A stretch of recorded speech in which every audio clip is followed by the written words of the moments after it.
बात चल रही थी और अब जो आप लोग मीडिया के सामने बात कर रहे हैं, थोड़ा सा अगर हमारी ऑडियंस को बताएं कि क्या ये कितना यूजफुल प्रोडक्ट है और क्या इसको बैन किया जाना चाहिए। ग्लू बोर्ड मैन्युफैक्चरर्स एसोसिएशन की तरफ से आज हम लोग यहाँ पे प्रेस कॉन्फ्रेंस कर रहे हैं।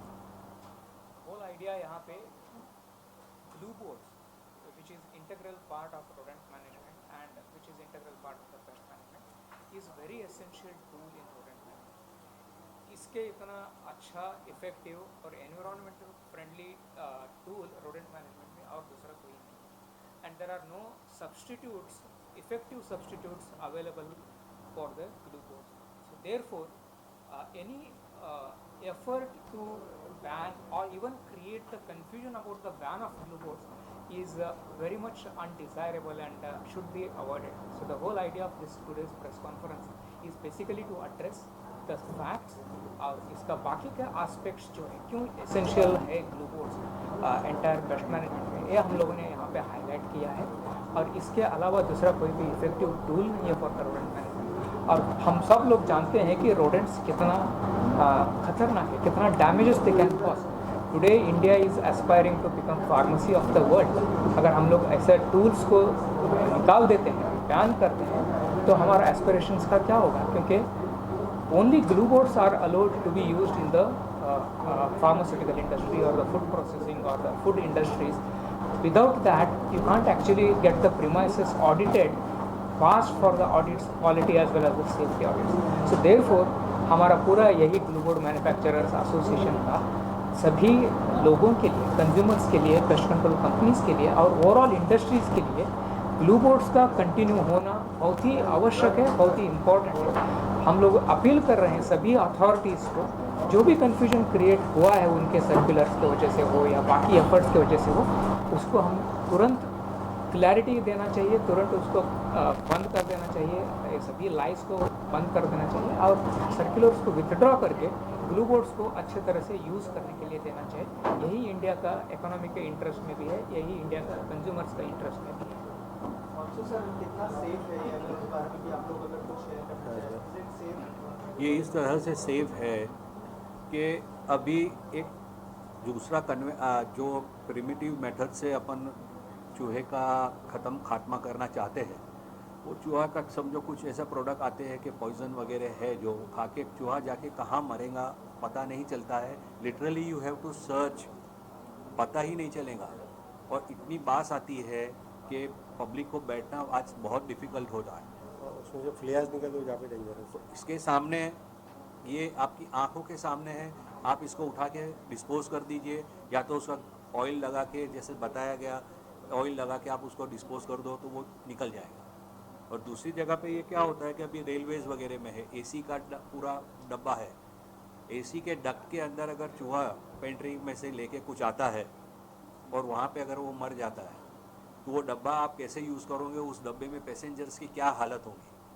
वहाँ पे भी स्पेसिफिकली मेंशन होके आता है कि भाई ग्लू बोर्ड ही यूज़ करना है। तो इस तरह से ये सेफ है। बच्चों लोग के लिए कोई ऐसा कुछ नहीं है, चिपक जाता है, you can always pour oil and remove. और ऐसा कोई स्टडी है ही नहीं, हार्डली कुछ केस होंगे जो कभी कभार हो जाते हैं। ऐसे तो इंडिया में बहुत सी चीज़ें बनती है, तो क्या वो उस दर से कोई इन्वेंशन ना हो, कार ना बने, जैसे बताया गया रोड्स पे एक्सीडेंट्स होते हैं, तो क्या गाड़ियाँ नहीं बंद हो सकता? ऐसा सब तो नहीं हो सकता है। और सब इंसान है, कोई ना कोई गलत इस्तेमाल इसका सोच ही लेता है, कुछ करता ही है। But we can not stop the progress. India is on now just going to reach skies. Also क्या गवर्नमेंट को आप लोगों ने अप्रोच किया कि एक हिस्सा जो है इकोनॉमी को जो है ग्लू बोर्ड भी सर्व करता है, अगर इस बारे में कुछ शेयर करें, क्या गवर्नमेंट से कुछ आप लोगों ने अप्रोच किया इस बात के लिए? हाँ जी, हमने गवर्नमेंट जितने भी चीफ सेक्रेटरी ऑफ स्टेट हैं उनको बाकायदा हमने लेटर भी लिखे हैं। 2011 से जब भी ये सर्कुलर आया तब से हम लोग फॉलोअप में इवन द जो AWBI animal welfare board of India का जो भी कंसर्न डिपार्टमेंट है, director general of foreign trade, वहाँ पे भी इनका सर्कुलर गया था। All the chief secretary of all the states, सबको हमने लिखा है, हमने रिक्वेस्ट किया है, बट वहाँ की तरफ से आज तक इसका कोई रिस्पांस नहीं आया है। क्योंकि जो 2011 का जो सर्कुलर है 10 साल तक कोई एक्शन नहीं हुआ। अचानक से 2020 के अंदर दोबारा वो सर्कुलर आया, उसके ऊपर कॉन्स्टेंटली कोई प्रेशराइज किया जाए प्रोडक्ट को सिंगल आउट करके फेज आउट करने। तो फेज आउट करेंगे तो हमारे पास आज की तारीख में हिंदुस्तान में इसका कोई सब्सटीट्यूट ही नहीं है। आज की तारीख में जैसे हिंदुस्तान में जब कोरोना या कोविड आता है या कोई पेंडेमिक आता है, जैसे मैंने बताया कि ऑस्ट्रेलिया में जब प्लेग्स वगैरह के जो इश्यूज जो हुआ और वहाँ पे प्रोडक्ट जो पॉइजन को फेज आउट किया था, तो इमीडिएटली ऑस्ट्रेलियन कंट्री को बाहर के कंट्री से, इवन द इंडिया से उन्होंने पॉइजन को इम्पोर्ट किया। They were not ready to tackle this kind of. तो जो आप बता रहे हो कि रोडेंट, तो रोडेंट ह्यूमन के लिए बहुत खतरा भी है। 1920 ब्रिटिश इंडिया में 1 करोड़ लोगों की जान गई है, वो सारे डेटा गूगल पे अवेलेबल है। सूरत का जो प्लेग हुआ तो इन पार्ट ऑफ महाराष्ट्र, तो वो कम से कम 500 लोगों की जान गई थी। तो what was that? Rodent was a medium to carry that organism. तो उसको अच्छी तरह से कंट्रोल करना चाहिए। जैसे फयाज भाई जो मेरे कलीग्स ने बताया कि भाई चूहा पॉइजन खा के कहाँ मरेगा आपको नहीं मालूम है, कॉल सेलिंग में मरेगा। वो डेड रेट से जो फ्लियाज आती है, वो फ्लियाज ही सबसे ज़्यादा ये सारी चीज़ ऑर्गेनिज्म फैलाती है। तो this is a safe tool to control the rodents as of now. और हिंदुस्तान में 1600 करोड़, एक आदमी के पीछे 12 चूहे हैं। यदि हमने इनको टाइम टू टाइम इसको कंट्रोल नहीं किया, व्हाट विल हैपन, क्या होगा? तो हमारे सरकारी अथॉरिटी से सारे जो गवर्नमेंट मशीनरी है उनसे हमारा एक दरख्वास्त है कि इसके ऊपर विचार किया जाए और जो सर्कुलर 2011, 20 या 23 में अलग अलग जो एनिमल हस्बेंड्री डिपार्टमेंट के ज़रिए जो आपने निकाले हैं उसके ऊपर विचार करें।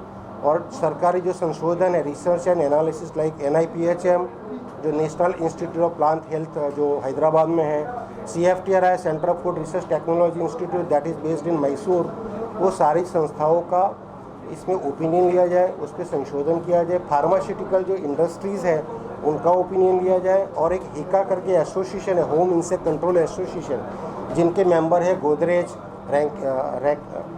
रैकेट, ज्योति लैब। जो गोदरेज आज एक पायोनियर है आज हाउस होल्ड पेस्टिसाइड में, उन्होंने हिका ने भी सरकार को लिखा है कि जो भी हो रहा है वो ठीक नहीं है हिंदुस्तान के लिए। तो सारे एसोसिएशन इस टाइप के जो प्रोग्रेसिव है, बड़ी बड़ी कंपनी फार्मास्यूटिकल जो ऑडिट संस्था है HACCP, जो hazard analysis critical control point या FSSAI फूड सेफ्टी या होटल एसोसिएशन, सबका ओपिनियन लिया जाए कि ये प्रोडक्ट कितना इम्पोर्टेंट है। तो और उसके बाद इसके ऊपर कोई ना कोई सरकार की तरफ से एक बयान आना चाहिए कि भाई ये प्रोडक्ट इंडिया में बैन नहीं है।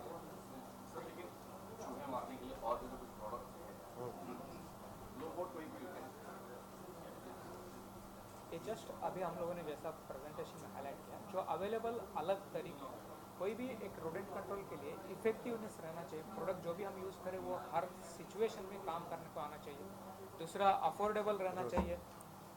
थर्ड, कोई भी सिचुएशन में हम लोग उसको यूज़ करें। जैसा अगर वो केज भी अगर यूज़ कर सकते हैं, लेकिन वो केज हम लोगों ने रेलवे में यूज़ करने का सोच सकते थे, या कोई फार्मास्यूटिकल कंपनी में हम लोग केज रखेंगे, लाइव रैट्स का क्या होगा। So there are all these issues कि उसके लिए ये सभी जब हम कंसिडर करते हैं तब जाके पता चलता है कि ग्लूबोर्ड जैसा इफेक्टिव सोल्यूशन या टूल दूसरा कोई भी नहीं है रोडेंट कंट्रोल में। हालांकि बाकी का अल्टरनेट्स अवेलेबल है, कहीं में कुछ कमियां है, 3000 5000 का एक टूल हो सकता है, सभी के लिए अफोर्डेबल नहीं होगा, कुछ अच्छे तरह से सेफ नहीं है ह्यूमंस और पेट्स के लिए, ये सब भी इश्यूज है। तो ये सब कंसिडर करते हुए ग्लूबोर्ड इज कम्प्लीटली अनपैरेलल और उसका सब्स्टिट्यूट कोई भी नहीं है। सर मैं उस पर बोलना चाहूँगा कि एक्चुअली ग्लूबोर्ड को क्यों सिंगल आउट किया जा रहा है कि कहीं ना कोई एक इंस्टीट्यूट है जो लगातार सरकारी जो मशीनरीज है जो AWBI वगैरह के पीछे इनका पुशिंग रहता था कि इस चीज़ को बैन किया जाए। तब तक हमें लगता था या this people are working for animal ethical treatment of animal, तो हो सकता है। लेकिन रिसेंटली आप उनकी वेबसाइट पे देखेंगे बनीस करके, तो उन्होंने इंडिया के अंदर रेट रिपेलेंट प्रोडक्ट का रजिस्ट्रेशन चालू किया है। जो एक प्रोडक्ट आई है जो लिखा है पेटा सर्टिफाइड। हालांकि हिंदुस्तान के अंदर ऐसा कोई भी रिपेलेंट प्रोडक्ट रजिस्टर करने के लिए CIB को अप्रोच करना होता है, कोई फॉरेन NGO इसको अप्रूवल नहीं दे सकता है। तो कहीं ना कहीं ये जो प्रोडक्ट इजी सॉल्यूशन है जो आम आदमी को 30 या 35 रुपये में ये प्रोडक्ट खरीद के कंट्रोल होता है, वही चीज़ कंट्रोल करने के लिए कल उठ के आपको 500 से 700 रुपये का खर्चा करना पड़ेगा यदि प्रोडक्ट फेज आउट हो गया तो कहीं ना कहीं कुछ ना कुछ पर्दे के पीछे कोई इंस्टीट्यूट काम करे इस चीज़ को सिंगल आउट करने के लिए। बहुत सेफ है क्योंकि ये जो प्रोडक्ट है उसके अंदर जो ग्लू यूज़ करते हैं